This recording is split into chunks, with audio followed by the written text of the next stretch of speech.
بالله من الشیطان الرجیم. بسم الله الرحمن الرحیم. چرا ایمان نمیارن؟ زیر ختم الله دلیل لا یؤمنون نوشته. به این خاطر ایمان نمیارن که بر اثر عناد آنها بر قلب آنها مهر خورده شده و بر گوش آنها مهر زده خدا بر دل آنها و بر گوش آنها و بر چشمهای آنها پرده‌های معنوی عظیمی هست. پرده‌های ظاهری نیست، پرده‌های بسیار کلفت و معنوی هست و ثمره اینها لهم عذاب عظیم هست. این قبلا هم بحث کردیم که الله تعالی دل برای درک داده، چشم برای دیدن، گوش برای شنیدن. وقتی این چشم و گوش را برای استماع حق کسی استعمال نکند، عناد کند و حق را رد کند، الله تعالی صلاحیت چشم و گوش و دماغ را میگیرد و این صلاحیت در اصل علت مال خود آنها، چون همه چیز به مشیت خدا انجام میگیرد و اراده، الله تعالی تعبیر میکند همین سلب صلاحیت را از مهر هم تعبیرش میکنه ختم و از تبع که معنی ختم و تبع یکیه. تبع الله علی قلوبهم یا ختم الله علی قلوبهم. این چون اول زنگهایی که در دل آنها هست و دوم عنادی که آنها به خرج میدن او سبب میشود که اینها صلاحیت را از دست بدن. این سلب صلاحیت را قرآن عظیم الشان تعبیر از ختم و از تبع می کند. اینجا فرمود که اینا ایمان نمیارن. چرا؟ برای ایمان شرط بود که انسان قلب خود را و چشم و گوش خود را متوجه کند. اینها با زبان گفتن لا تسمعوا لهذا القرآن واستغشوا ثيابهم جعلوا اصابعهم في آذانهم. پس اینها چطور؟ و بسیاری از کفار مکه همینطور بودن. تا پیغمبر را یا صحابه را میدیدن فرار میکردن. اذا ذکرت ربک فی القرآن وحده ولوا علی ادبارهم نفورا. اگه شما تذکره خدا را در قرآن عظیم و شان تنها میکنید، این کفار نفرت میکنند و به شما پشت میکنند و میرن. این خاطر سلب صلاحیت را الله تعالی از مهر تعبیر میکنه. این ظلمی نیست که از خدا شده است. اونها خودشان صلاحیت را اعمال نکردن. مثال عرض کردن، بزرگان عرض کردن که اگر یک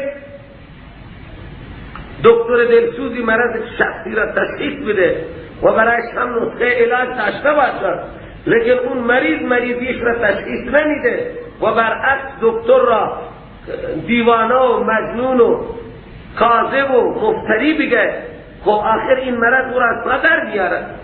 حالا که از پدر آمده، الان نیت میشه دکتر میگه کدوم قسمت بدن تو سالمه؟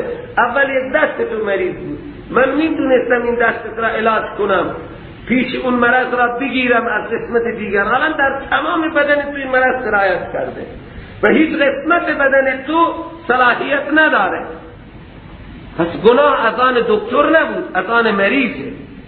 انبیاء علیهم السلام نسخه هدایت را، نسخه توحید را، نسخه رسالت را، نسخه تقوا را، نسخه خداپرستی را عرضه کردند و آنها گفتند ما هیچ مرضی نداریم، نه کفر، نه عارض کفر با ما هست، نه عارض شرک با ما هست. این عوارضی که شما برای ما تشخیص میدید، در تشخیص عوارض نعوذ بالله شما کذابی، شما ساحر و کاهنی، پیغمبر را و دعوت او را رد کردن. خب این عارض کفر و شرک و اهانت پیغمبر و انکار قیامت صلاحیت بدن اینها را از اینها گرفت با مرد. وقتی مردن در حال کفر و شرک، حالا هیچ سودی برای آنها. بین خاطر الله سبحانه و تعالی در نتیجه چون همه چیز به مشیت خدا هست، این مهر را و این تب را به خودش نسبت. اینا ایمان نمیارن. چرا؟ که صلاحیت قلب را از دست دادن. اینجا گفت ختم الله علی قلوبهم و علی ابصارهم، ختم الله علی قلوبهم و علی سمعهم و علی ابصارهم غشاوة. اون جمله را جدا کرد. ببینید گوش از هر طرف میشنود، دل هم از هر جهت درک میکنه. رخ مشخصی برای شنیدن گوش نیست، از مساوی هم میشنود، از راست، از چپ، از پشت، از بالا، از پایین. گوش از هر جهت میشنود. قلب هم از هر جهت درک میکنه. گوشی که به میشنود از پشت، این قلب هم از این پشت تشخیص میده. گوشی که از جلو میشنود، این قلب از همین جلو تشخیص میده.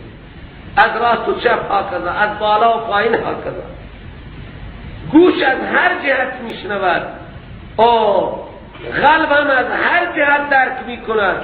الله تعالی تعبیر از خط میکرد که مهر زده بر اینها که از هیچ جهتی الان درک ندارد و از هیچ جهتی سماع ندارد. و آنجا نوبت به ابصار آمد، فقط گفت و علی ابصارهم غشاوة، چون چشم فقط از جلو مساوی میبیند. چشمی که راست نگاه میکند به جلو نگاه میکند، راست نمیبیند، چپ نمیبیند. همچنین پشت سر و بالای سر و زیر پا هم نمیبیند. دید از یک طرفه. الله تعالی گفت بر ابصار اینها غشاوة، پرده های معنوی از جلو اینها قرار گرفته. خب از چهار جهت کی نیست. این گفت و علی ابصارهم غشاوة، جدا کرد. اون دوتا را زیر ختم بود که صلاحیت گوش اینها از هر جهت گرفته شد، صلاحیت دل اینها هم از هر جهت گرفته شده بر اثر ضد و عناد. خب در دنیا اینها لهم قلوب لا یفقهون بها ولهم آذان لا یسمعون بها ولهم اعین لا یبصرون بها. اینجا هم از این قلب شروع کرد. چرا؟ بسا انسانن نه گوش شنوا دارن و نه چشم دارن. بعضی چشم دارن، چشم ندارن، گوش دارن، خیلی میتونم بخوانم، حافظ میتونم بخوانم، بلکه مولوی تیر دست هم میتونم بشم. فقط گوش دارن، چشم ندارن، عقل هم دارن. بسا انسانن که نه چشم دارن و نه از گوشی دارن.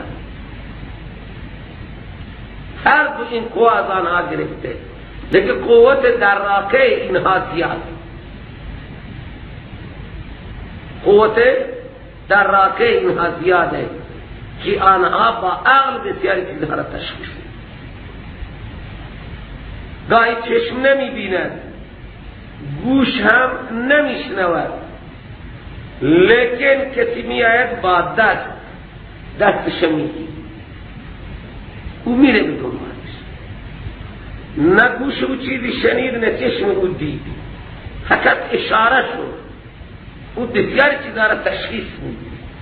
حالا در یک تاریکی شب نه چشم میبیند، نه گوش میشنود، لیکن دست لمس میکند، طرف بسیار چیزها را احساس میکنه. الله تعالی میگه گاهی نه چشم است، نه گوش است، نه زبانه، عقل بسیار چیزها را تشخیص میده. الله تعالی میگه اینها اولین قوه تشخیص اینها از اینها گرفته شد. حالا گوش اینها، چشم اینها کار نمیکنه صحیح، زبان اینها کار نمیکنه، چون قلب اساس، مرکز، محور، مدیر، مدبر، این دیگران همه نوکرن. دست خدمتگار قلبه، گوش، چشم، زبان، پا، همه اعضای جوارح بدن انسان خادم قلبن. قلب چی میخواهد؟ وقتی قلب را الله تعالی مهر زده، حالا نه دست او صحیح حرکت میکند، نه پا، نه چشم، نه گوش، نه هیچ. صلاحیت رئیس اعضا گرفته شده. و بله پیغمبر علیه السلام فرمود که در بدن انسان مضغه، اگر او صالح باشد تمام جسد صالح است و اگر او فاسد باشد او تمام بدن فاسده. این قلب که صلاحیت را از دست میده، چشم صحیح کار نمی کند، دست صحیح کار نمی کند، دست خیانت می کند، چشم خیانت می کند، گوش خیانت می کند، زبان خیانت می کند، لب خیانت می کند، پا خیانت می کند، دست خیانت می کند، چون قلب نادرست. این قلب خراب شده، همه اینها خیانت می کند. و اگر قلب سالم باشد همه اینها سالم. قلب صحیح باشد، سالم باشد، مدیر اصلی چشم غلط نگاه نمی کند، گوش غلط نمیشنود، دست غلط دراز نمیشه، پا هم غلط حرکت نمی کند. این خاطر الله تعالی اولین حالتی که از قلب گرفته شد شروع کرد از آنجا که این قلب صلاحیت را از دست داده. لهم قلوب لا یفقهون بها، لهم آذان لا یسمعون بها. دل دارن نمیفهمن، اونها نمیفهمن با این دل، لہذا سلب صلاحیت شده. اینها صلاحیت خود را از دست دادن. همون سلب صلاحیت را خدا چون مدیر و مدبر در تمام کارها هست به خودش نسبت داده. اینجا از تقصیر از آن خدا نیست. و در حقیقت این دل صلاحیت را چرا از دست داده؟ بل ران علی قلوبهم ما کانوا یکسبون. زنگه هایی که بر دل نشستند اینها صلاحیتشون. دل اول انکار میکند، با هر اغانت و انکار حق و نافرمانی نقطه سیاهی بر اون میرسد. آخر که تمام قلب نقطه سیاه میخورد، پس دیگر این قلب هیچ قسمتش سالم نمانده. الله تعالی به این خاطر آخرت آنها میگه ولهم ثمره اخروی آنها را بیان کرد که ولهم عذاب عظیم، برای اینها عذاب عظیم آماده است. خب بیان صفات فریق ثالث ضالین، اون مغضوب علیهم بود، این ضالین اونها کفارن. و دفع شبهه، شما گفتید اهل مکه انابت نکردن، هدایت نصیب آنها نشد، اناد کردن، فرار کردن، از مشعل هدایت دویدن، تاتیدن، فرار کردن. لذا اونها این خاطر نزدیک قرآن نامده، هدایت نشدن. حالا سائلی، این سآلهای مقدری هستند که خب ما بسیاری از شاگردان قرآن را دیده ایم که سر درس قرآن نشستن، با معلم قرآن همراه بودن، لیکن قرآن در آنها انقلاب هدایت را نآورده، اونها هادی نشدن. تا 12 سال در مکتب مکی بوده، در مکتب مدینه بوده، ثبت نام هم کرده، لیکن قرآن در او انقلاب هدایت را نآورده. شما میگون اونها نزدیک نآمدن، فرار کرده. اذا ذکرت ربک فی القرآن ولوا علی ادبارهم، پورا کردن.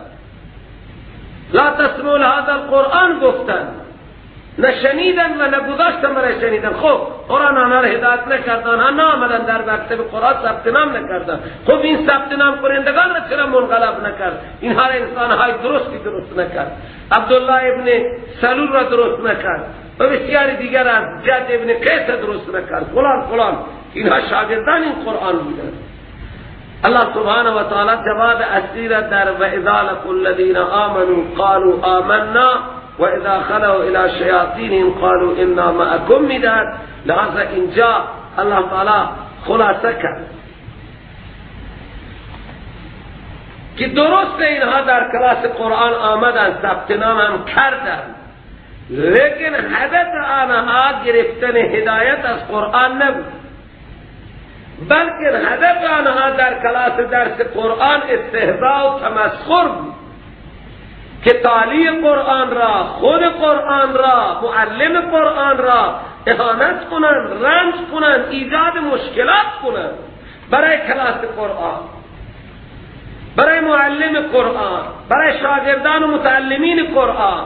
آنها نآمدن در کلاس که از هدایت قرآن مستفید بشن، آنها به این خاطر آمدن که معلم و متعلم و کلاس قرآن را مختل کنند، اختلال در او پیدا کنند. پس کسی که آمده است برای اختلال و برای فساد و اون معلم را و متعلمین را میگه احمقان، حق اینها ارزش هیچ چیزی را ندارد، معلم را سفیه، متعلم را سفیه، هم کلاس را احمق، مفسد. اونها برای گرفتن هدایت نآمدن، اونها فقط آمدن که معلم و متعلمین و مکتب را به باد استهزا بگیرن و آنها به این خاطر آمدن که اون معلم را و اون متعلمین قرآن را منحرف کنن.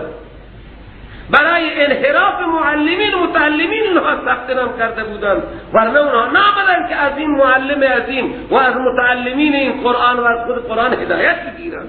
بله، قرآن کسی را هدایت میدهد که او خود را به قرآن محتاج بداند، او خود را به تعلیم معلم، اعتقاد به تعلیم معلم داشته باشد. او بدون اعتقاد به تعلیم معلم آمده بود، فقط به خاطر فساد آمده بود که اگر در مغازه و در مکتب قرآن نان خوبی گیر بیاید، اونجا شب چند روزی شکم خود را پر کند و در حقیقت کشف اطلاعات کند. این برای کشف اطلاعات ثبت نام کرده بود، نه برای درس و نه برای تعلیم، که اطلاعات حوزه را انتقال بده، حوزه قرآن را. او به خاطر این نامد که قرآن را هدایت کنه. این مسئله را قرآن با دلائل بیان. و من الناس من یقول آمنا بالله، دعوای اصل یعنی توحید. بعضی از انسان ها کسان هستند که مدعی میشن که آمنا بالله، ما ایمان به الله آورده. ایمان به الله یعنی ایمان به ما انزل الله، تمام آنچه را خدا نازل کرده ما همه را قبول داریم. و بالآخره و الیوم الاخر، خصوصا اصل دوم روز آخر. این معاده و اون مبدأ. ایمان بالله آورده یعنی ایمان به ما انزل الله آورده. ایمان به ذات خدا مراد نیست که ذات خدا را قبول داریم. ایمان بالله معنی ایمان به ما انزل الله، ایمان به حکم الله و الیوم الاخر و روز آخر که معاد هست. ما ایمان داریم و الله سبحانه و تعالی تردید کرد و ما هم بمؤمنین، یک ذره اینها ایمان ندارند. چرا؟ اینها اظهار کردن که ما ایمان آوردیم به دست محمد صلی الله علیه وسلم بالله و الیوم الاخر، لیکن این گفته برای تمسخر معلم.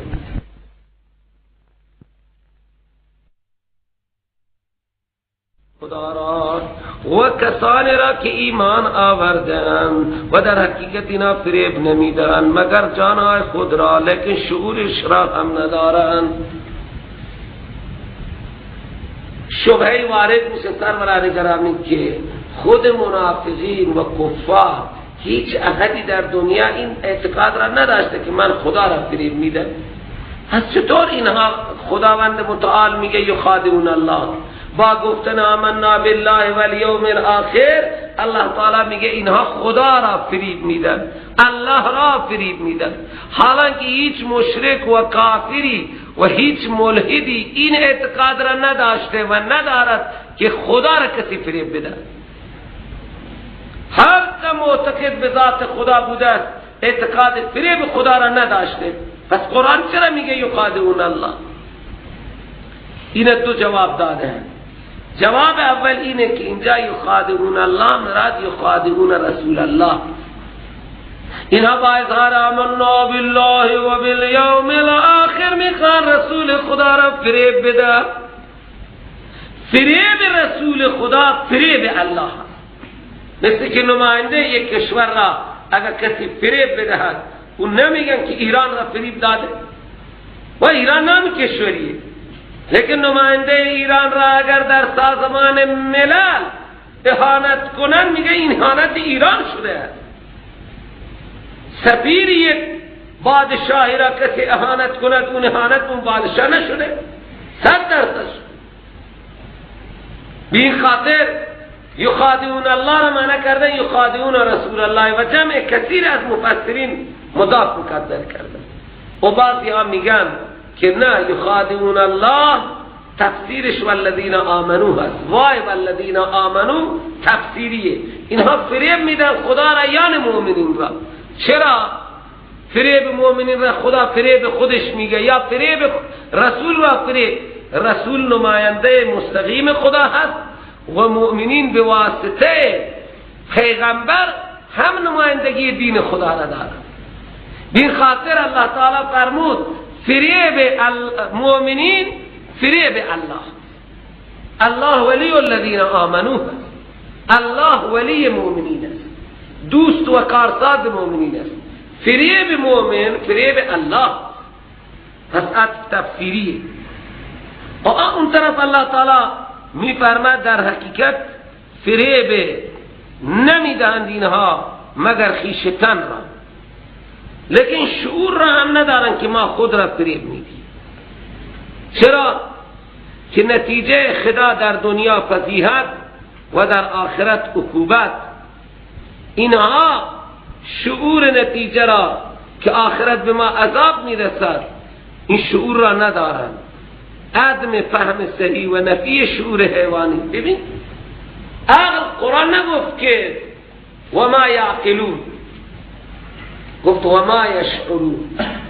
یعنی آنقدر اینها احمقند که اندازه یک حیوانی که شعور دارد، حیوان صاحبش میشناسه نه؟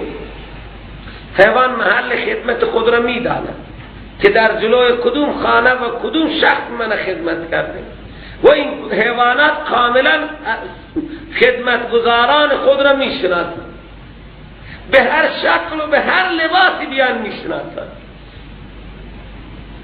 اینقدر تمیز دارند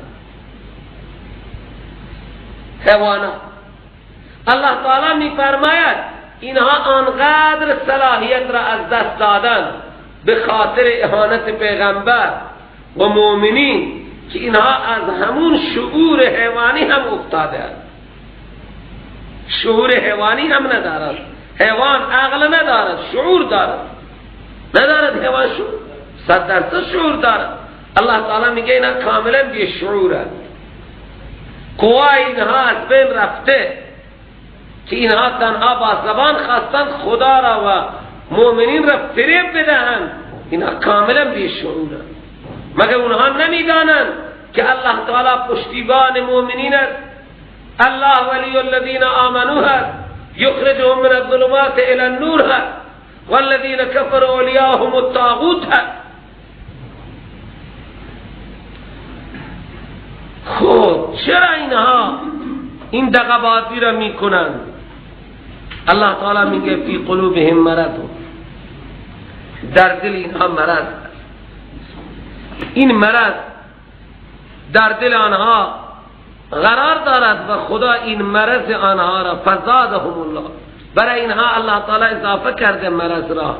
ولهم عذاب علیم، و ثمره آخرت آنها عذاب علیم هست. به مقابل دروغی که در طول تاریخ گفتن، به مقابل آنچه که اینها تکذیب کردن، دروغ گفتن که آمنا، در حقیقت آمنا نبود.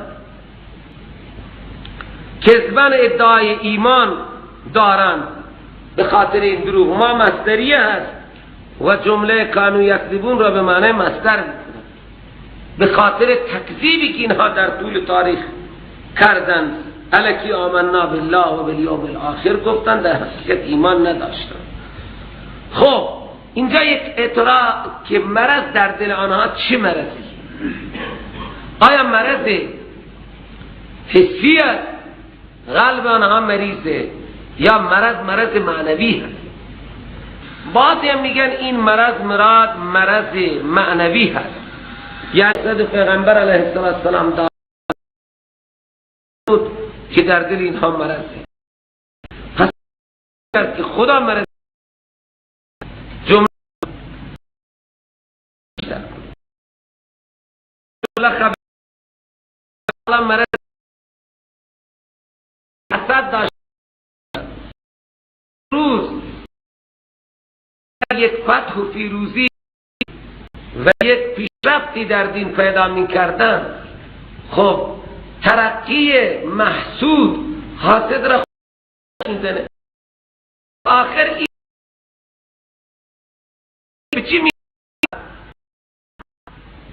او قلبی میشی،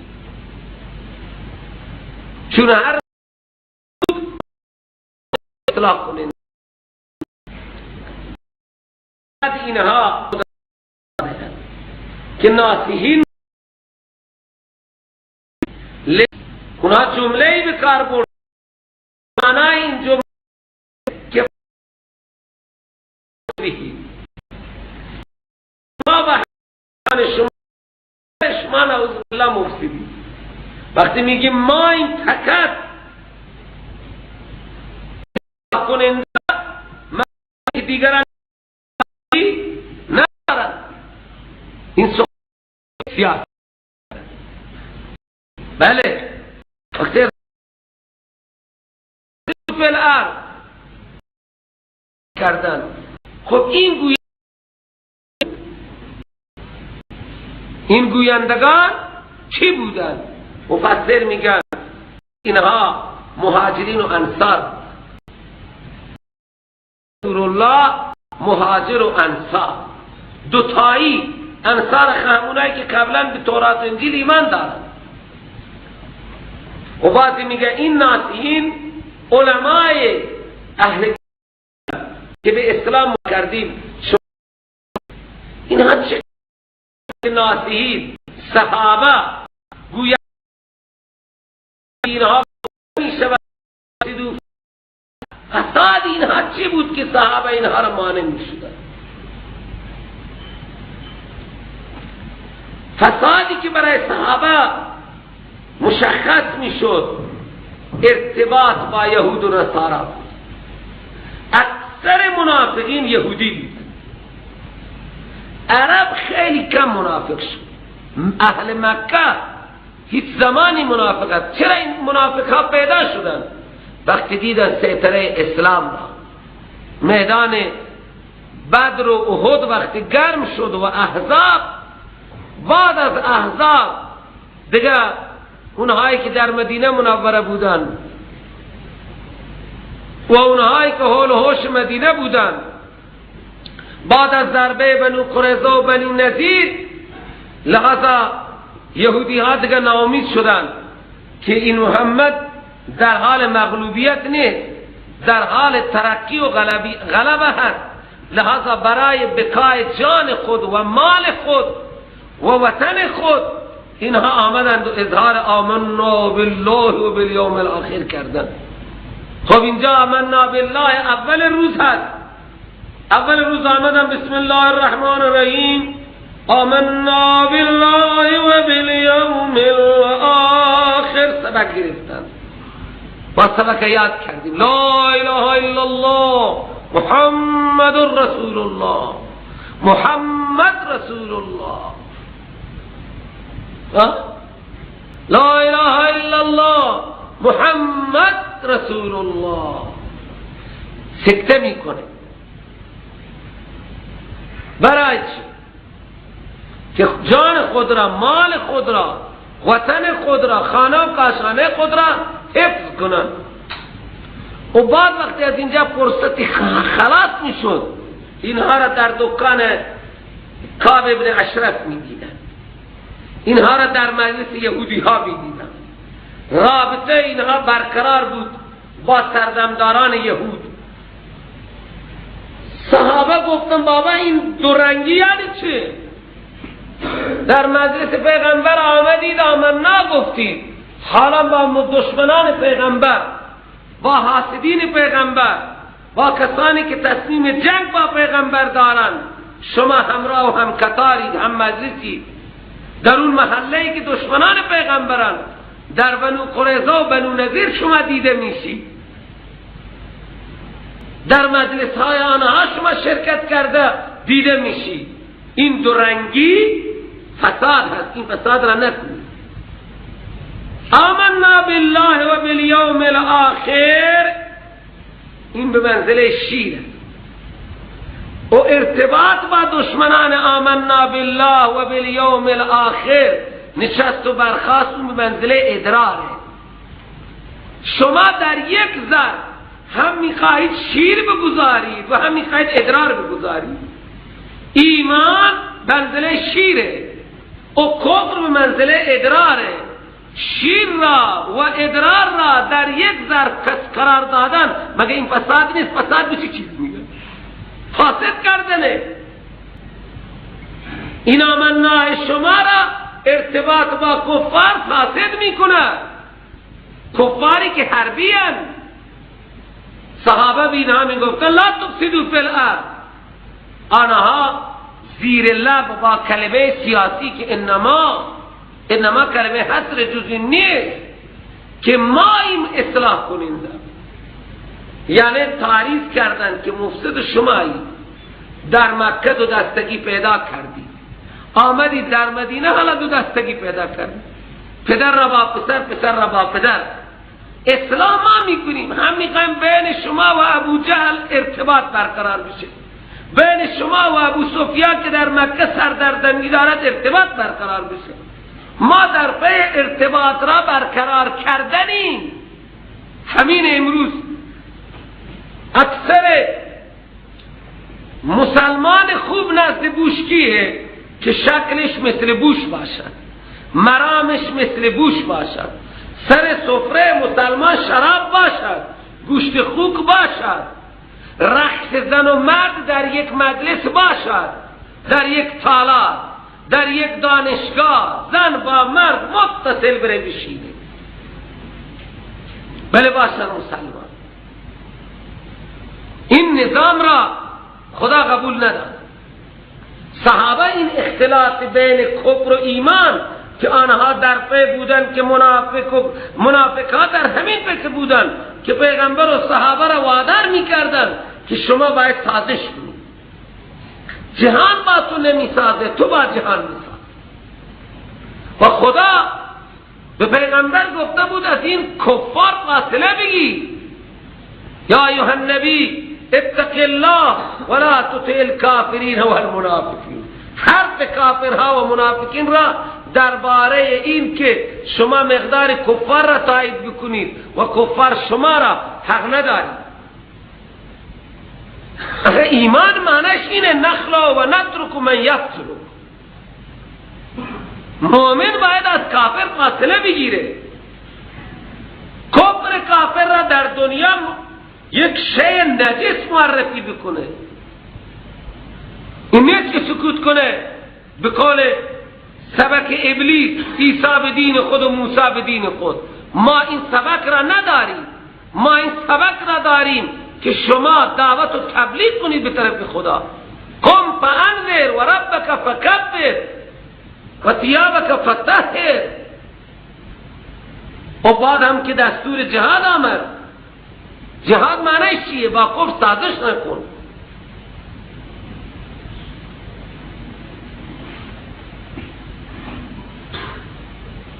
آیین و قوانین کفار را شما باید نابود کنید.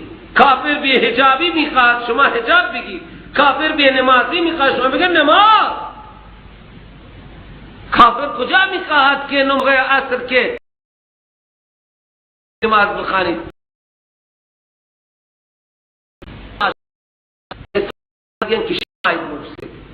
گفتن انما نحن مسلمون. ما این فقط اصلاح کننده نعوذ بالله تعریف کرد که شما دوی هر که به اسمیت تنها خبر را معرب نکردن هم حرکت بده. در یک ظرف که قلب باشد هم کفر را جا میدن هم ایمان را جا میدن، حالان که در یک ضرب یا کفر باشد یا ایمان. اصلا کفر و ایمان جمع نمیشن. چرا؟ ایمان شیء نظیفه و کفر یک شیء نجسه. نظیف را با نجس همراه کنن، شما اینه بگید طبیعت قانون دنیا آخر یوادون من حاد الله و رسوله. از این خاطر خدا فرمود الا انهم هم المفسدون ولكن لا يشعرون.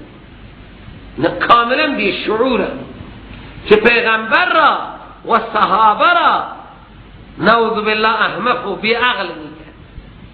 یعنی الله تعالی دیگه اینجا ثابت کرد قانونی که هر کس به تعلیم پیغمبر و به متعلمین پیغمبر و خود پیغمبر که معلمه کلمه بدی بگوید مستاک لا یشعرون. و این هم یقین کنید که هر کس صحابه را تان میزند بوی از ایمان ندارد. چرا؟ صحابه را هر کس کلمه بدی گفته الله تعالی جواب داده. خب اینها نمیدانند که انهم المفسدون. حماقت منافقین را الله تعالی بیان کرد. و اذا قیل لهم، وقتی به اینها گفته می شود آمنو ایمان بیاری، همان طوری که آمن الناس مردم ایمان آوردن.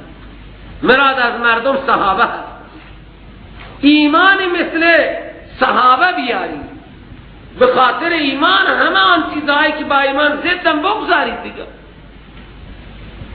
دشمن ایمان کافر است، با او ارتباط چرا برقرار کردید؟ ببار از او. صحابه بودن اینها خم میشکنه.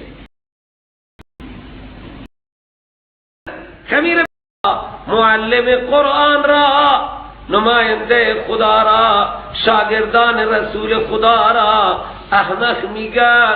احمقان درجه یک در دنیا همینا هستند ولکن لا یعلمون. لیکن ها بهره علمی ندارند، اینها شعور ندارند. کسی را که پیغمبر خدا تربیت و تزکیه بکند، او از حماقت، او از بی عقلی، او از بی دانشی به فرسخها دور می شود. این خاصه تعلیم نبی است. اینها هنوز علم ندارند که صحبت نبی، درس نبی، تزکیه نبی، تربیت نبی، تعلیم نبی اینها را از تمام حماقت ها پاک می کند، از تمام جهالت ها پاک می کند. صحبت پیغمبر را اینها هنوز درک نکردند که متعلمین مکتب قرآن را و متعلمین استاد عظیم بشریت را احمق میگن. امروز هر کس صحابه رسول الله را به هر طرزی طعنه بزند طبق آیات قرآنی، او احمق ترین فرد کره خاکی. بله، شاگردان دارالعلوم زاهدان اکثریت مقبولند یا تشدیدند، اونهایی که مردودن معدودن و انگشت شمارند. از 500-600 طلبه شاید 20 طلبه مردوده، باقی اکثریت مقبولند و یا تشدید در یک ماده یا فوق تشدید در 2 ماده. پس پیغمبر تعلیم بدهد و نتیجه تعلیم پیغمبر به 4 نفر مقبول برسه و این تعلیم کامیابیه یا تعلیم ناکامیه. 23 سال پیغمبر تعلیم بده و نتیجه تعلیم کامیاب سرفراز 4 شاگرد در بیاره. اینها تانه میزنن و همان روز هم به صحابه پیغمبر اینها تانه میزدن، گفته سفها هستن. الله تعالی گفت الا انهم هم السفها ولكن لا يعلمون ولكن لا يشعرون. اینها بی معرفتن، بی شعورن، بهره علم ندارن، اینها نمیدانن، چون ایمان ندارن تربیت پیغمبر را تنقیص میکنن. شاگرد پیغمبر را، سپاهی پیغمبر را، مقتدی پیغمبر را مزکا و تزکیه شده پیغمبر را احمق گفتن در حقیقت کمال بی‌ادبی است و در شان پیغمبر اهانت است.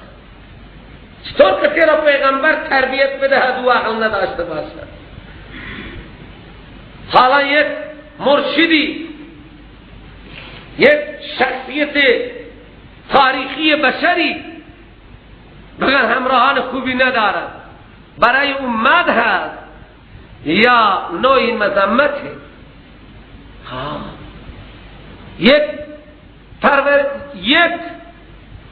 یک نظامی سربازانی را برای جنگ آموزش میدن یا نمیدن؟ بله بگن این سربازان را خوب تعلیم نداده، آموزش نظامی اینها خوب نیست، نمیگیرن، امتحان نمیگیرن از این سربازها که آموزش میدن، افسرها آموزش میدن. کدوم افسر کامیابه که سربازها را آموزش نظامی خوب بدهد یا نه هیچی بگذار بخورند و بخوابند؟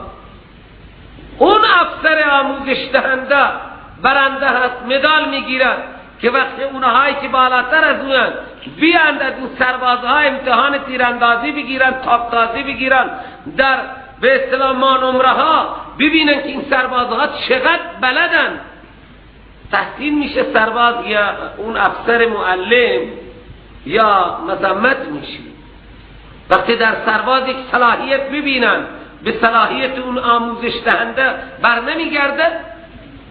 پیغمبر هم تنها استاد درس نبود، پیغمبر علیه السلام استاد درس نظامی هم بود، معلم نظامی هم بود، معلم تمام بخش‌های زندگی پیغمبر بود و پیغمبر کامل ترین استاد هست. طعنه زدن به صحابه در حقیقت طعنه ای هست به تعلیم گوهربار پیغمبر اسلام. این دانشگاه های دنیا، حوزه های دینی، کامیابترین حوزه کدومه که شاگردهای مقبولی در امتحان نهایی داشته باشه؟ 50 شاگرد همه مردود، اون محتمم و اون مدرسین تحسین میشن یا احساس شرمندگی میکنن. این خاطر سروران گرامی قرآن فرمود اینها دارن با طعنه زدن که صحابه مفسدن، صحابه احمقند، اینها به تعلیم گوهربار پیغمبر اسلام طعنه میزنن و الله تعالی دفاع میکند که آنهایی که تعلیم یافتگان محضر پیغمبر را طعنه فساد و سفاهت میزنن، مفسدین درجه 1 در دنیا و احمقان درجه 1 کائناتن، لیکن اینها کاملا بیشعور و بی‌معرفتن، شعور ندارن، احمقی خود را درک نمی کنن. و من هم و شما هم که بعد از 1400 و اند سال آمدی به خدا همانایی که بر صحابه تنقیص میکنن و صحابه را عیب میزنن، نه در خودشان عقل هست، خیلی علامه فضاله فهامه و من میگم نه کاملا بیشعوره. اون حقیقتا دیده و دانسته از آیات صریح خدا میگذرد که در مدح صحابه رسول الله هستند. او عقل دارد. طعنه زدن به ابوبکر و عمر و عثمان و علی، طعنه زدن به طلحه و زبیر، طعنه زدن به عشره مبشره، طعنه زدن به مهاجرین و انصار، طعنه زدن به سپاهیان اسلام، این طعنه به آموزش پیغمبر است. شعور ندارن که چی میگن. کسی بیاد همه شاگردان مدرسه مکی را از یک ردیف بگه نعوذ بالله اینها بدن، از نظر اخلاق بدن، از نظر عمل بدن، از نظر اعتقاد بدن، آیا شما خودتان فکر کنید طعنه‌ای به شیخ الاسلام نیست که مدیر و مسئوله؟ طعنه‌ای به تمام اساتذه مدرسه نیست؟ همه چیز صحابه پیغمبر اسلام بود.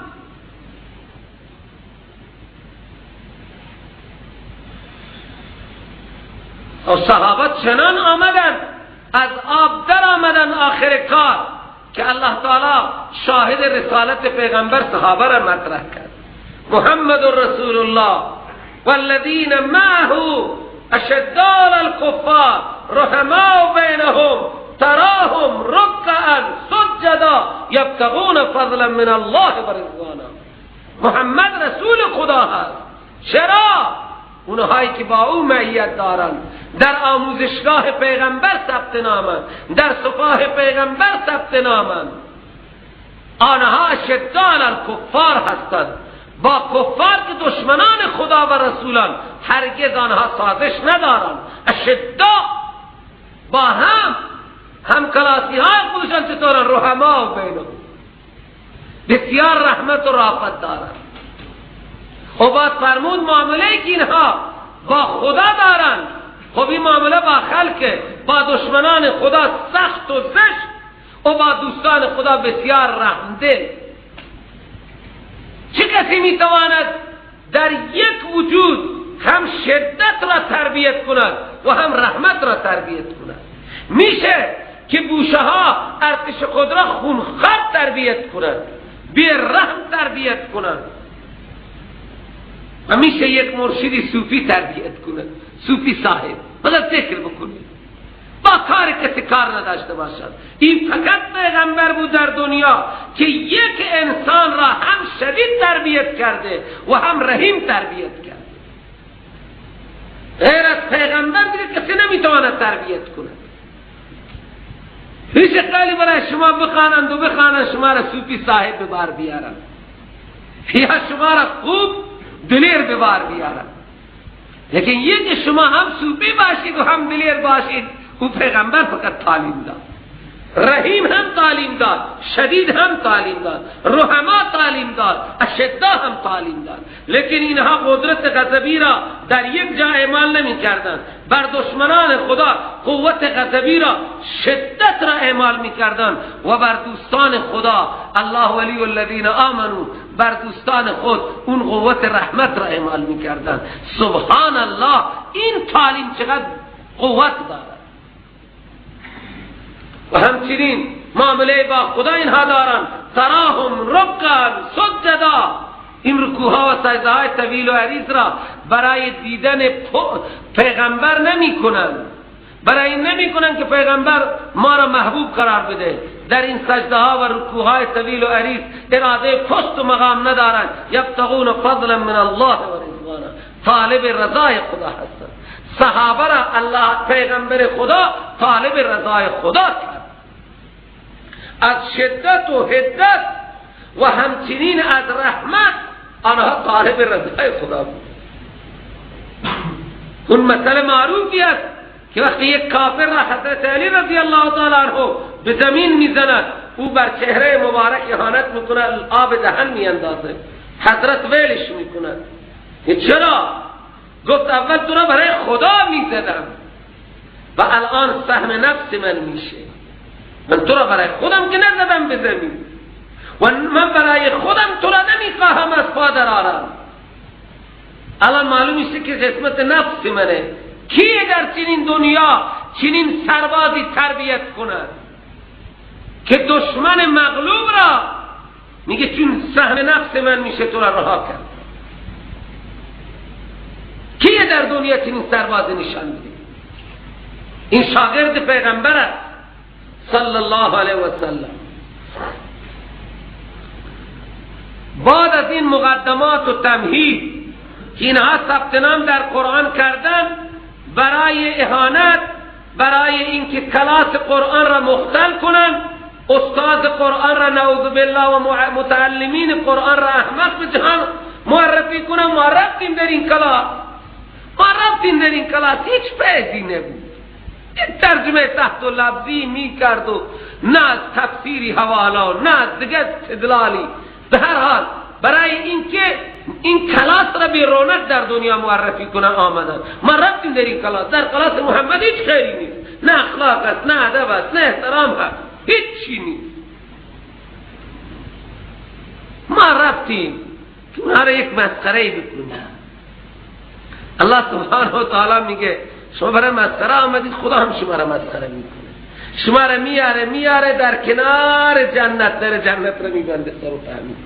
این مسخره رو با شما خدا میکنه. شما به دربار نبی آمدید بدون ایمان و از دربار نبی هم بدون ایمان رفتید. سبحان الله، چقدر محرومیه. الله تعالی میگه با کفر وارد شدن در محفل شما، در مجلس پرفیض شما، در مجلسی که همه علم بود و همه معرفت بود و همه للهیت بود، بدون حاصل کردن یک ذره وقد خرجوا بالکفر، دخلوا بالکفر و خرجوا. در کلاس درس پیغمبر، در مجلس پرفیض پیغمبر آمدن، کفر را همراه داشتن، رفتن هم همون کافر بودن. الله سبحانه و تعالی پناه میدهد. چرا؟ آنها نآمدن که از این مجلس علم بگیرن، آمدن که این مجلس را به دنیا بد معرفی کنن و یک تمسخری به معلم قرآن و متعلم قرآن بکنن. و اذا لقوا الذین آمنوا قالوا آمنا، وقتی اینها ملاقات میکنن با مؤمنین دنیا، وقتی اینها ملاقات میکنن با مهاجرین و انصار، با زبان میگو آمنا آمنا، ما مؤمنیم، ما مسلمانیم، ما باید متحد و متفق باشیم. آمنا آمنا، ما هم مؤمنیم، ما هم مسلمانیم، ما هم قرآن قبول داریم، ما هم قبله را قبول داریم، ما هم پیغمبر را قبول داریم. لیکن با بغض ابوبکر و عمر آمده، با بغض ابوبکر و عمر از مجلس پیغمبر میره. این شاگردان شمع نبوت را میبیند لیغیظ بهم الکفار. الله تعالی فرمود رونق صحابه کفار را آتش میزنه. این آمد، لیکن از محبت ابوبکر که با رسول الله داشت، از اطاعت عمر که با رسول الله داشت، این سوخت و برگشت. اینا وقت ملاقات میکنن اونا را که ایمان آوردن از مهاجرین و از انصار، میگه آمنا. و اذا خلا، وقتی از مجلس پیغمبر جدا میشن و میرن به طرف شیاطین خود، خلا و ذهبو، چون خلا یا رجعو، این فعلی متضمن رجعو و ذهبو را در بر دارد، تضمن فعل دیگر را دارد. وقتی از مجلس پیغمبر جدا میشن و بر میگردن به طرف رؤسا شیاطین، مراد از این شیاطین احبار و رهبان یهود، علماء بزرگ یهودن و سران یهودن.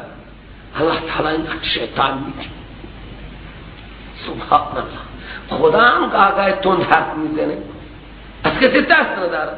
وقتی جدا میشن از محفل پیغمبر و بر میگردن الی شیاطینهم، به طرف شیطانهای خود، یعنی الی رؤسائهم، الی من احبار الیهود و رؤوس المشرکین و المنافقین، به طرف رئیسان و اونها میگه رفتی صحابی شدی؟ پیش محمد رفتی؟ قالو میگه انا معکم، نه ما با شما این، از صمیم قلب با شما این. خب با ما چرا رفتی در اون مکتب قرآن؟ میگه انما نحن مستهزئون، ما رفتیم برای مسخره کردن، معلم را مسخره بکنیم. شما رسول خدای، واه واه چشم روشن، دل ماشاءالله ماشاءالله مفسر قرآن، خدا جزا میدهد مفسرین قرآن را، خیلی خوب، ما مشتاقیم ثبت نام کنیم. چند وقت دیگه فکر کردیم نتونستیم، میاییم، خب بفرما ماشاءالله. مسخره. خود خبیثا میگفتن بریم پیش این پیغمبر، وقتی ما میگیم آمنا کان له اربعة آیه، تو حدیث آمده نی؟ خبیثا گفتن بریم اینجا میگیم مسخرتن که ما ایمان آوردیم، 4 چشم برایش درست میشه. این ضرب المثلی که وقتی کسی خوشحال میشه تو چشمش روشنه نی؟ الله تعالی میگه اینها در مکتب قرآن برای اصلاح نه آمدن، اینها برای تمسخر آمدن. کسی که در کلاس قرآن برای این بیاید که بله من رفتم در این کلاس هیچ خیری نبود، هیچ خیری نبود، من هیچ نورانیتی هیچ تربیتی من در این کلاس ندیدم، هیچ فایده من در این کلاس ندیدم، فایده بیسودی. این ترجمه تحت لفظی که نوشته زیر قرآن مجید تماما صدها عاشق قرآن را این بدبخت میزنه البته هر جا میره تبلیغ که در این کلاس هیچ خیلی هیچ دیگه مسئله ای بیان نیست، همه غیر الله غیر الله بس. خدا نجات بده. الله تعالی این بلد خورد اینا همین هم مسئله کرد برای این که شاگردان ثبت نام شده قرآن را منحرف کنند اعزام می شدن که اول روز آمنو اول النهار وکفروا آخره لعلهم یرجعون.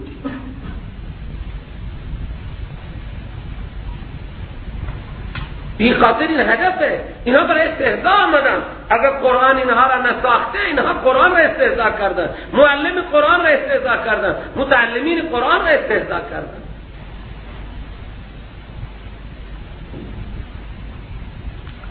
این خاطر الله تعالی میگه اینها نه آمدن که فیض از قرآن بگیرن، اینها آمدن که مسخره کنن، جزای مسخره را خدا به اینها میده. الله یستهزئ بهم، الله تعالی تمسخر میکنه آنها را. خدا که از تمسخر گرفتن، کسی را خلاف حقیقت گفتن، خدا که پاک است. چطور الله تعالی یستهزئ بهم؟ این تفسیر کرد که تقویت میکند آنها را در همین گمراهی، در حالی که آنها دلشون کوره و نتیجتا مفسری نوشته کردن یعنی اینها پیغمبر را اهانت میکنن و اینها صحابه را و متعلمین قرآن را اهانت میکنن، خود قرآن را اهانت میکنن. الله تعالی بینا نان میده، بینا آب میده، بینا صحت میده، تجارت آنها روز افزون میکنه. خب میخورند و میگردند و مغرور میشن و حتی میگفتند لا یعذبنا الله بما نقول. اگر این پیغمبر میبود وقتی ما این اهانت کردیم خدا من چرا عذاب نمیده؟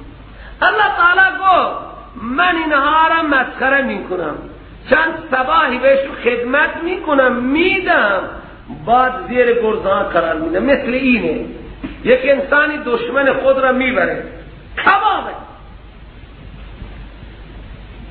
برای حضرت مولانا کباب بکنی. ها شما استادی به من نفت برسنانی، استاد صاحب میگفتن شما بگی، شما استادی، شما برای من این آیه را بگی. خب بابا این مگر استاد چشم بسته هم استاد میشه؟ دست بسته، دست استاد بسته، چشم استاد بسته، استاد. این چیه؟ الله تعالی اینها را مسخره میکنه. مثل اینه کسی دشمنش را از صبح تا نماز عصر در یک باغ پر از نعمت داخل کنه، بهش کباب بده، بهش برنج بده، تختی و مبلی برایش پهن کنه و بگذاره. او همین که نماز عصر شد ببره پاهاش ببنده توی چاله آویزانش کنه. این استهزایی نیست؟ این همه پذیرایی و از صبح تا غروب آفتاب هر دو پاهاش ببنده و سرش تو چاله توی آویزان کنه، هر روی پاها آویزانش کنه. این پذیرایی یک نوع مسخره نبود؟ به عینی با کفار و منافقین الله تعالی همین کار را میکنه. چند صباحی بهشون میده بعد شنگت میزنه اینا را تو جهنم کباب میکنه، تو سیخه های جهنم اینها کباب میشن. تو این استهزاء شد دیگه. الله تعالی جزای استهزاء را اینها میده. باز معنی کردن یستهزئ بهم یدی به استهزائهم، یدیهم به استهزائهم، یا تکفیریه، یعنی الله تعالی امداد و کمک میکند اینها را در همون سرکشی و طغیانی که دارن، در حالی که دلشون کوره. یا مهون دلشون کور شده است، کور دل شده اند از شاه ولی الله معنی شده. دل اینها کوره، هیچ دلشون بینایی ندارن. اولئک الذین اشتروا الضلال، اینا به ذهن خودشان یک تجارت خوبی گرفتن، هم میخواستم از دکان اسلام بخورن هم از دکان کفر بخورن، هر کدام دکان رونقش بیشتره در همون دکان برن. الله تعالی میگه اینها تجارت سودمندی نکردن، فردا نفاق اینها ظاهر میشه و اینها همینجا سر جا قطعی میشه. اولئک الذین اشتروا الضلالة بالهدى، اینها اختیار کردن ضلالت و گمراهی را در برابر هدایت، ترجیح دادن، اختیار کردن، لہذا تجارت خوبی نکردن. فما ربحت تجارتهم، سودی نداشت برای آنها تجارت آنها. چرا؟ وما كانوا مهتدین، اینها از اول راه تجارت را بلد نبودن. راه تجارت اینه یا کافر مخلص با هر بلای کافر همراه باشی یا مومن مخلص. دورنگی کچور کر ایک رنگ ہو جا، اینها دورنگی کردن. حالا نفاق اینها هم ظاهر شد و کفار هم از بین رفتن، اینها تاریک ماندن. بین خاطر الله تعالی دو مثال سخت میدهد. جمهور میگن هم مثال اول مثلهم کمثل الذی استوقد نارا و هم او کطیبین، این مثال منافقینه. لیکن مولانا حسین علی صاحب میگه که مثال اول مال کفار، مثال دوم او کطیب مال منافقینه.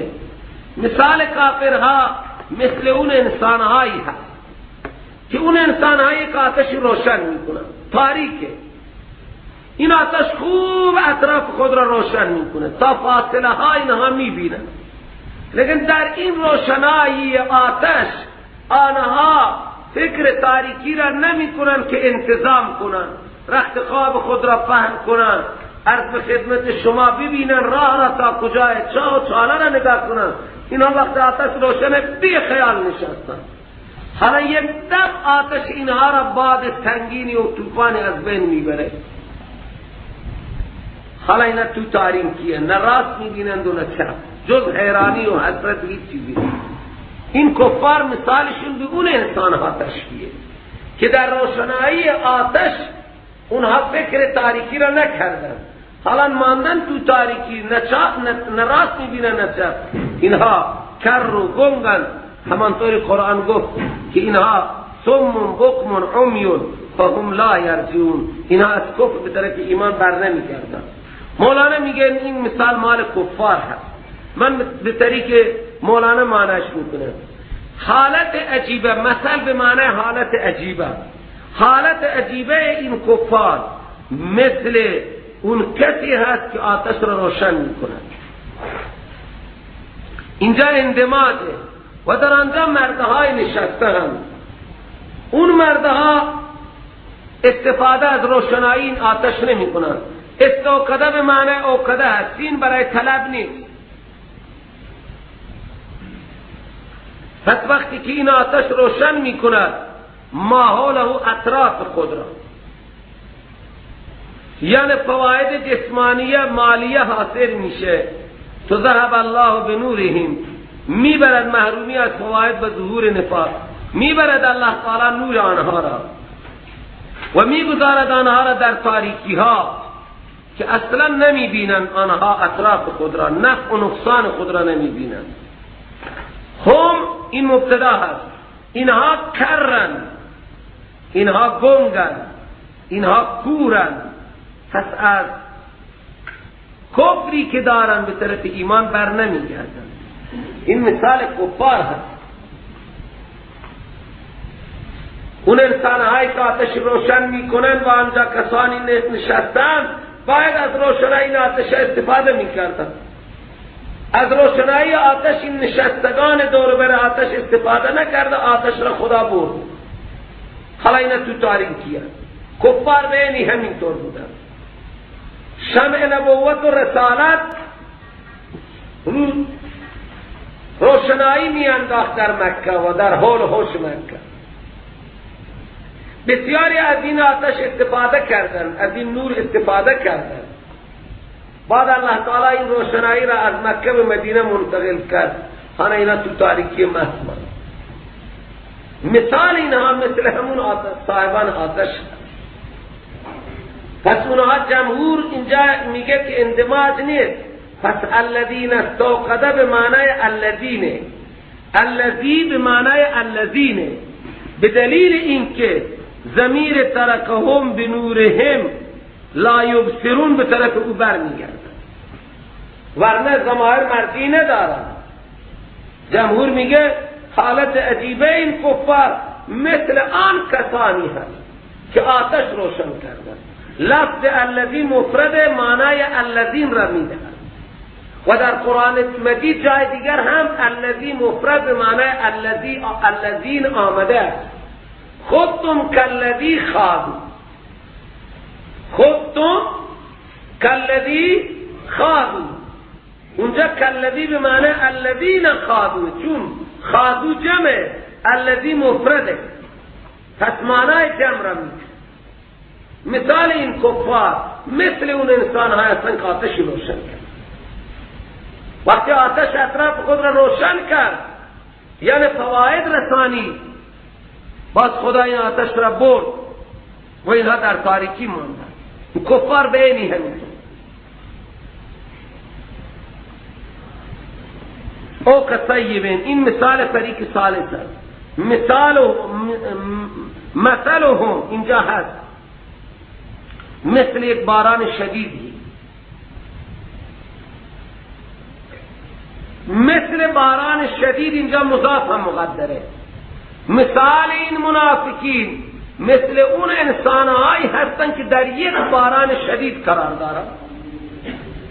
انسانی در یک باران شدید قرار داره تاریکیه، قطرات باران هم پشت سر هم تون میان، شب هم هست، سایه ابر هم هست، تاریکی بالای تاریکی.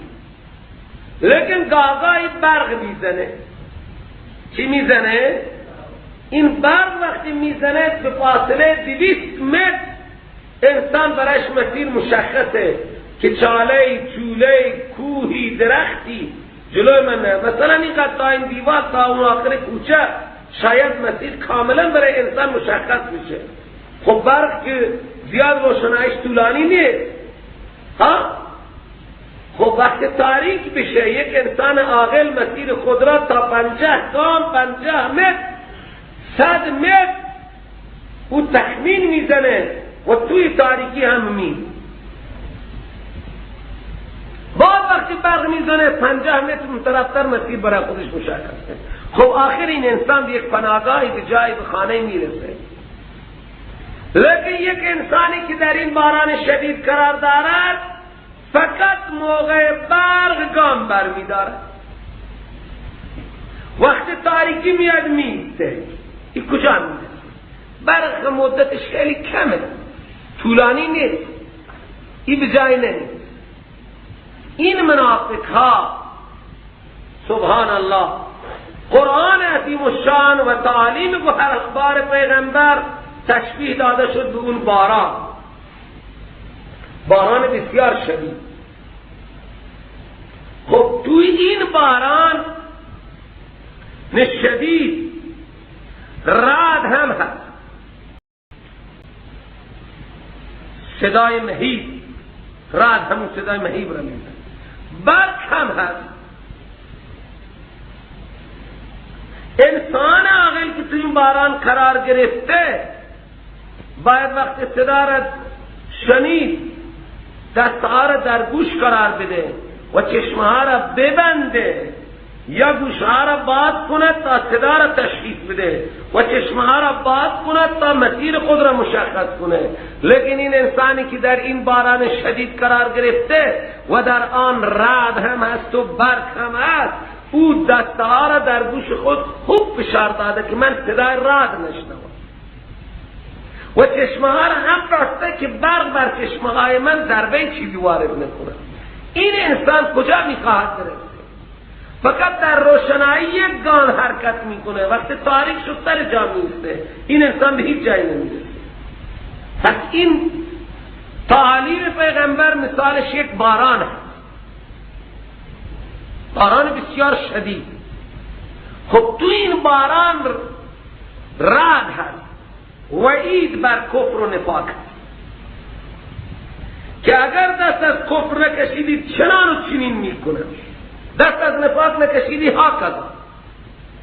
و در این اسلام نوید هست، ایمان آوردید بهشت میدم، در دنیا نعمت میدم، عزت میدم. این نویدن، اینها برکن. لیکن نویدها در برابر وعیدها کمترن.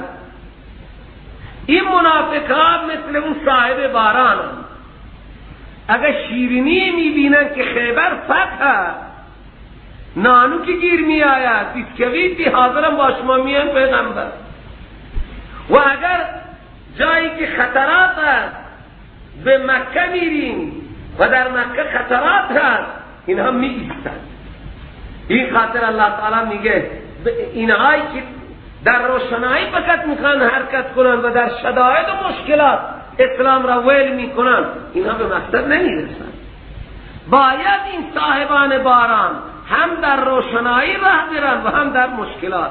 وقتی اسلام نعمت دارد، صحت و سلامتی و امنیت دارد، هم اینا گام بردارد. اگر گرسنگی و ناراحتی و اسارت و مشکلات دارد، هم باید این شانه را زیر بزنن، این مشکلات را تحمل کنن، این تاریکی ها را تحمل کنن تا که به روشنایی روز برسن. که روشنایی روز همون بعد از مرگی. الله تعالی میگه مثال اینها مثل اون صاحبان بارانی کذبی طیب، اینجا تو کتاب نوشته توی قرآن مجید ها، مثل صاحب یک بارانی هستن که این باران از آسمان می آید. یعنی این قرآن تشبیه داده شد به یک باران، او از آسمان می آید، یعنی از ابرها باران می آید. در این ابرها، در این باران یا در این سما، چون لفظ سما مذکر و مؤنث اسم جنس اطلاق میشه، ظلمات هست. در این باران تاریکی ها هست. اون تاریکی ها تعبیر شده از بیان کفر شد. و رعد هست، وعید، غرش، تهدیدهای الهی برای عذاب دنیا و آخرت. اینها وعید، اینها رعد. و برک هست اون وعدهای و براهین الهی هم، استدلالاتی که خدا می کند برای هدایت بشر، برای آنهایی که انابت می کنند، اینها برکن. این صاحبان باران قرار میدن اصحاب خود را در گوشه های خود از طرف صائقه، صواعق صائقه ها، اون برقی که از غرقه ها جدا میشه، در بلوچی نفتش میگن. چرا قرار میده حذر الموت، از ترس مرگ؟ الله کنایه است از عذاب. خدا احاطه کرده کافرها را. یعنی اینهایی که از روشنایی استفاده نمی کنند، از تاریکی استفاده نمی کنند، اینها غرش ها را نشنوند، دستها را در گوش کردن. اینها باید گوش را باز می کردن تا صدای رعد و برق را تشخیص می دادن و به طرف هدایت حرکت می کردن که روشنایی. الله اینها را احاطه کرده کافرین را، کنایه از عذاب هست. یکاد البرق، براهینی که خدا در قرآن برای مومن بیان کرده در دنیا و آخرت، اون برق خیلی کبیره، نزدیک است که این دلائل چشمه های اینها را ببرند. یعنی این براهین قاطع برای ترقی بشر که در قرآن بیان شده تشبیه داده شده به برق، خیلی سرعت دارد، لیکن اینها چشمه ها را میبندند، براهین را نگاه نمی کنند، نزدیکه که ببره چشم آنها را. هر زمانی که روشنی میدهد برای آنها به ظهور معجزات یا حصول مال، تو مشوفیه، در این روشنایی گام می‌دارد. شما میدانید روشنایی کمه، روشنایی یک موردیه، 10 مورد دیگر تاریکیه. الله تعالی میگه اینها میرن، کلما اضاء لهم ثم شوفیه، برق برای آنها روشنی میدهد، اینها میرن توی اون برق و روشنایی. و اذا اظلم علیهم، وقتی تاریکی می آید، یعنی ورود شدائد و تکالیف میشه، تو اقام اونها میده. اگر اسلام شیرینی داره حاضرم بیاین، خیبر مثلا شیرینی داشت و ما حاضرین بیاین در جبهه خیبر، لیکن جبهه مکه مکرمه او جبهه خیلی مشکلات داشت، خطر مرگ 99%، اونجا نرفتن. این خاطر الله تعالی میگه اینها کامیاب نمیشن. باید انسان در تاریکی و در روشنایی بره تا به مقصد برسه. منافق فقط در روشنایی گام برمی‌داره. هر زمان اسلام روشنایی داره، ریشه میگذاره، امامه میگذاره میاد. به واسطه که تاریکی آمد همه را فداک میکنه و میره همکار میشه. منافق به همینطور می‌داره. در روشنایی حرکت، در تاریکی ایست. الله تعالی مذمت میکنه. عاقل اینه که در روشنایی فکر تاریکی را هم بکنه و در تاریکی هم بره تا به روشنایی ابدی برسه. كلما اضاء لهم مشوا فيه و اذا اظلم عليهم قاموا. اکنون الله تعالی میگه این منافقین هنوز صلاحیت را از دست ندادن. اگر الان توبه کنند و بیان خدا بهشون هدایت میده. اگر خدا میخواست میبرد گوش آنها را، یعنی صلاحیت گوش آنها را و صلاحیت چشم آنها را. چرا که الله بر هر شی قدیره که بخواهد. هر شی ممکن خدا قادره. هر شی محال اون خود که محاله. محال همونه میگن که بودنش محال باشد و نبودنش ضروری باشد. اینجا یک اشکال عموما میکنن میگن خدا بر هر شی قادره. بله الله تعالی میتونه سنگی بسازه که نتوانه او را بلند کنه، سنگی خلق کنه که بعد نتونه او را بلند کنه. این یکی از تعبیرهای مشرکین و کفار و مجوسه ها و همچنین از کمونیست ها. سروران گرامی، ساختن اون سنگ که خدا او را خلق کردن اون محاله، مثل شریک باری تعالی. محال اون میگن که نبودنش لازمی باشد، بودنش محاله، وجودش محاله، نبودنش لازمی باشد. چرا؟ یا اصلاحی که هستن از ممکناتن یا از ممتنعاتن از یا واجب. الله ذاتش واجب الوجوده، هرچی ما سوا هستا ممکن الوجود است و اونها از ممتنعاتن. شریک باری تعالی از ممتنعاتن. اون سنگی که خدا او را نتونه بلند کنه اون هم از ممتنعات هست. اینا از دجالها هستن که بر ان الله علی کل شیء قدیر اعتراض میکنه و جواب شما دادین هر شیء ممکن الله تعالی قادره. شریک باری تعالی محاله.